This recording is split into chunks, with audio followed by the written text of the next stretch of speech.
Y hermanos, hoy 19 de octubre la Iglesia celebra la memoria de San Pedro de Alcántara, religioso franciscano y presbítero.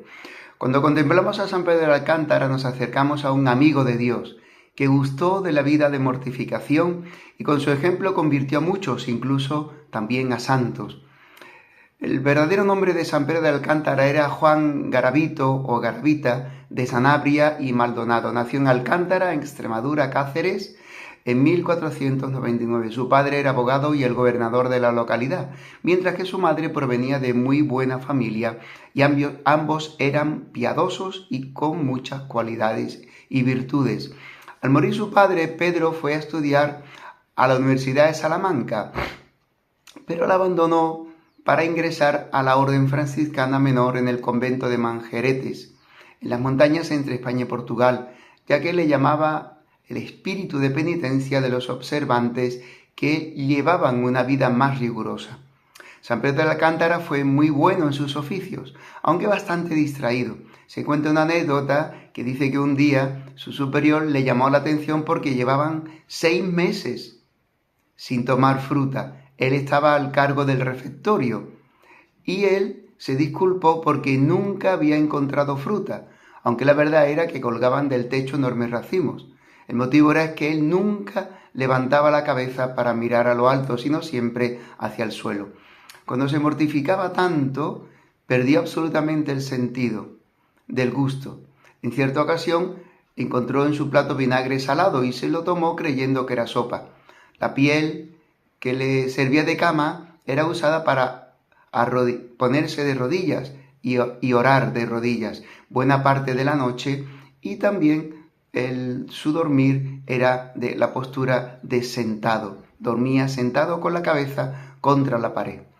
Dormir tampoco era su más grande mortificación, lo que le hizo el patrono de los guardianes y los veladores nocturnos, en torno a 1 hora y media al día. Sin embargo, para no dañar su salud, gradualmente comenzó a disminuir sus vigilias.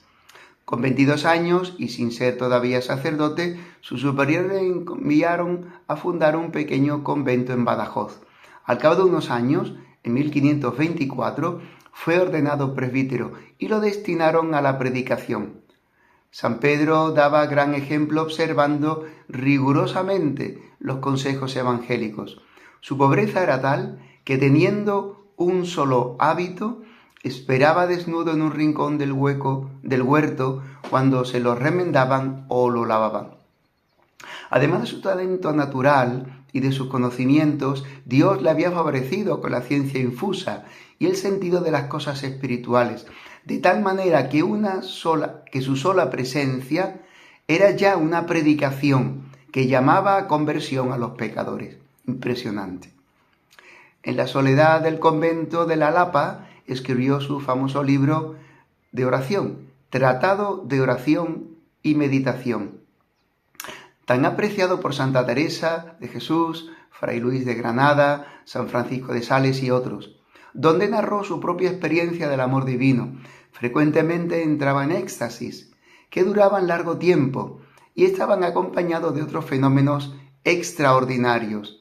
La fama de San Pedro de Alcántara llegó a oídos también del rey Juan III de Portugal, quien le llamó a Lisboa y trató en vano de retenerle allí.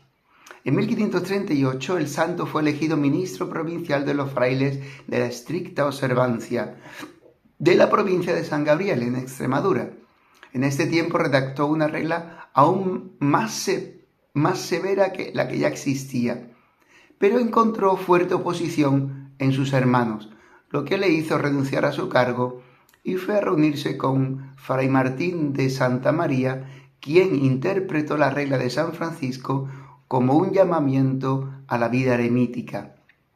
San Pedro, Fray Martín y sus compañeros ermitaños iban descalzos, dormían en esteras, igual que al principio San Francisco, o a ras de suelo. Jamás tomaban carne ni vino y no tenían biblioteca. Poco a poco, varios frailes de España y Portugal se adhirieron a la reforma y los conventos empezaron a multiplicarse. En la ermita de Payáes, él fundó un noviciado y San Pedro fue nombrado guardián y maestro de novicios. Su estricta vida era vista con malos ojos, pero fue a Roma, viajando descalzo con el objeto de obtener el apoyo del Papa Julio III, quien lo puso bajo la obediencia del ministro general de los conventuales y obtuvo permiso para fundar un convento. De regreso a España, un amigo suyo construyó en Pedrosa un convento a su gusto, y así comenzó la rama franciscana conocida con el nombre de la Observancia de San Pedro de Alcántara. Poco a poco, otros conventos adoptaron la reforma. Pedro escribió en sus reglas que las celdas no debían tener más de 2 metros de largo, que el número de frailes de cada convento no debía pasar de 8, que los frailes debían andar descalzos y consagrar a la oración mental 3 horas diarias y no recibir estipendios por las misas. En 1561, la nueva custodia fue elevada a categoría de provincia, con el nombre de San José, y el Papa Pío IV la retiró de la jurisdicción de los conventuales y la pasó a la de los observantes. En 1560, mientras visitaba su provincia, San Pedro de Alcántara pasó por Ávila, movido por una orden recibida del cielo. Entonces, Santa Teresa atravesaba un periodo de ansiedad y escrúpulos porque muchas personas le decían que esas cosas venían del demonio y que era víctima de los engaños del maligno. Estaba en casa de una amiga y allí el santo la visitó. Por su propia experiencia, San Pedro entendió perfectamente el caso de Teresa. Disipó sus dudas, le aseguró que sus visiones procedían de Dios y habló en favor de la santa con el confesor de ésta. La autobiografía de Santa Teresa proporciona mucha información sobre la vida y milagro de San Pedro de Alcántara, ya que éste le contó muchos detalles de sus 47 años de vida religiosa. Por ella sabemos que en los últimos años, estos 40 que decimos, no había dormido más de 1 hora y media al día. Siempre iba descalzo, su único vestido era el único hábito que tenía puesto, vasto, burdo, y un manto sobre la misma tela, que dice también Santa Teresa que cuando él pasaba frío en los inviernos, se lo quitaba para sentir el frío de la noche y después sentía pues como el alivio al ponérselo nuevo y así encontrar un poco de calor en su cuerpo. Cuando Santa Teresa volvió de Toledo a Ávila, en 1562, encontró nuevamente allí a San Pedro de Alcántara, el cual dedicó la mejor parte de sus últimos meses de su vida y fuerzas a ayudar a Santa Teresa en la fundación de la primera casa, la del convento de San José, con la reforma que Santa Teresa traía entre manos. El éxito de Santa Teresa se debió en gran parte a los consejos y al apoyo de San Pedro, quien empleó toda su influencia con el obispo de Ávila y otros personajes ilustres. El santo asistió el día 24 de agosto de ese año a la primera misa que se celebró en el nuevo convento de San José. En la época turbulenta de las fundaciones, Santa Teresa fue fortalecida y consolada más de una vez por las apariciones de San Pedro de Alcántara una vez ya fallecido, quien se le presentaba y le hablaba y la aconsejaba. 2 meses después de la inauguración del convento de San José, San Pedro de Alcántara cayó enfermo y fue trasladado al convento de Arenas para que muriese entre sus hermanos. En los últimos momentos repitió las palabras del Salmo: mi alma se regocija porque me han dicho, vamos a la casa del Señor.